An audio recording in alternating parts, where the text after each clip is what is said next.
Jubilee hills वो रुकन बल्दिया शेख पेट मोहतरम जनाब राशिद बराज साहब,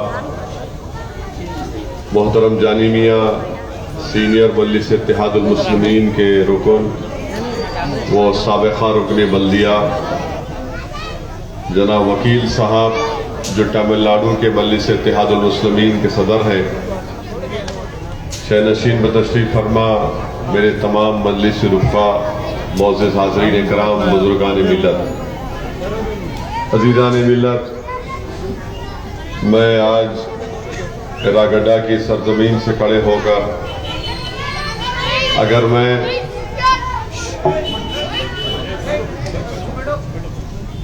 मैं मेरे मरहूम रुकने बल्दिया वो मजलिस के कायद जनाब शरीफ साहब को याद ना करूं तो बहुत बड़ी नाइंसाफ़ी होगी। मरहूम शरीफ साहब ने बहुत खिदमत की, ना सिर्फ अहलियान एरागड्डा बल्दी हल्का के अवाम की, बल्कि हर कोई जो उनसे मिलता शरीफ साहब से बड़ा मुतासिर होता।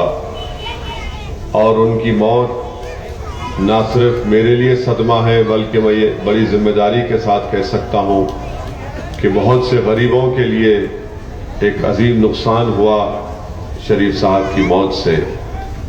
मैं अल्लाह से दुआ करता हूँ कि अल्लाह सुब्हानहू व तआला हमारे इस मरहूम लीडर को, इस मरहूम रुकने बल्दिया को अल्लाह उनकी मग़फ़िरत करे, अल्लाह उनकी ख़बर को नूर से भर दे और अल्लाह उनके अहल व अयाल पर, उनकी औलाद पर अल्लाह रहम फरमाए, उनकी मुश्किलात को आसान करे।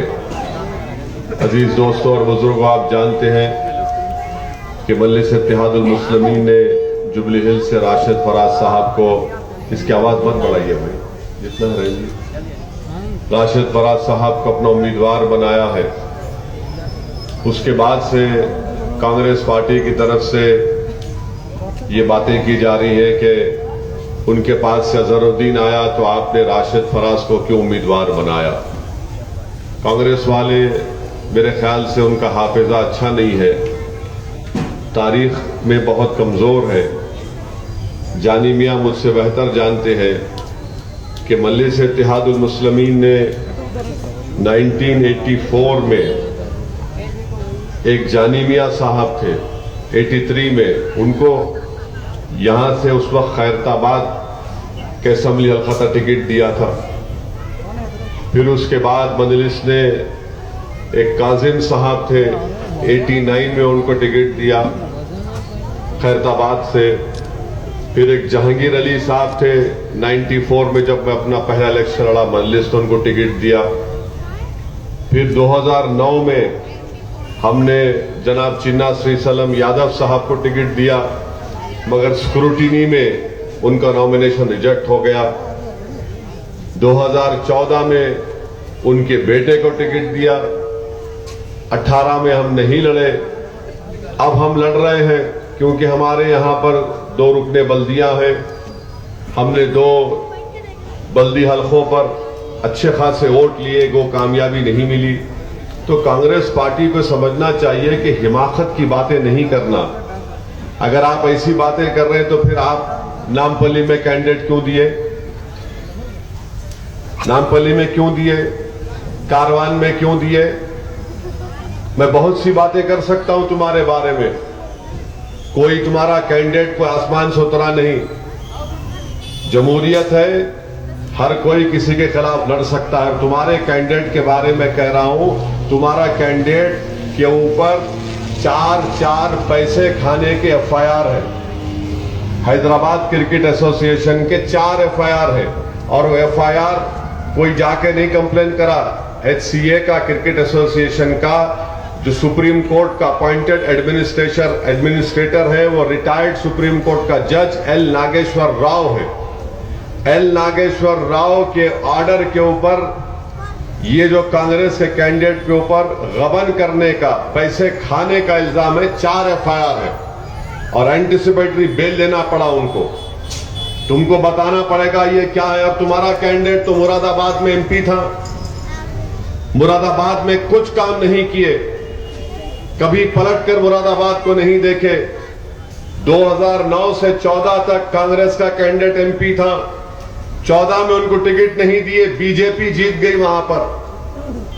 फिर उसके बाद इनको सवाई माधोपुर टोंक राजस्थान की पार्लियामेंट की सीट दिए, 4 लाख वोट मिले, कभी पलट के वहां पर नहीं गए। तो कांग्रेस वालों, हमको सियासत की तारीख बहुत अच्छी तरह मालूम। तुम्हारे कैंडिडेट की तारीख और बयान कर सकता हूं मैं। तुम्हारे कैंडिडेट के ऊपर एक नेटफ्लिक्स के ऊपर एक पिक्चर बनी, मैच फिक्सिंग के ऊपर। उसमें सीबीआई का डायरेक्टर ये बोलता है कि अजहरुद्दीन के ऊपर, नेटफ्लिक्स में बोल रहे वो, कि ये मैच फिक्सिंग में मुलविस थे। उस वक्त पीएमएलए का कानून नहीं था, क्यों नहीं तुम्हारा कैंडिडेट डालता हो सीबीआई के डायरेक्टर के ऊपर डिफेमेशन का केस? डालो उसके ऊपर डिफेमेशन का केस। नहीं डालेंगे। ने मजलिस क्यों लड़ी? अरे मजलिस हर एक के खिलाफ लड़ती आ रही बाबू, हम कोई नए नहीं है, हम लड़ती आए। जानी मियां लड़े, बल्दिया का इलेक्शन, यहां पर ये मजलिस का इलाका है। तुम कहां से टपके नहीं मालूम मेरे को। यहां से आप ऐसा बोल रहे भाई दूल्हे भाई की तलवार, कोई मेरे सामने नहीं ठहरना है। चुनाव है, इलेक्शन है, अरे कोई भी जीतेगा कोई भी हारेगा। आप हमारे खिलाफ कैंडिडेट खड़ा किए, उसके बारे में नहीं बोलते।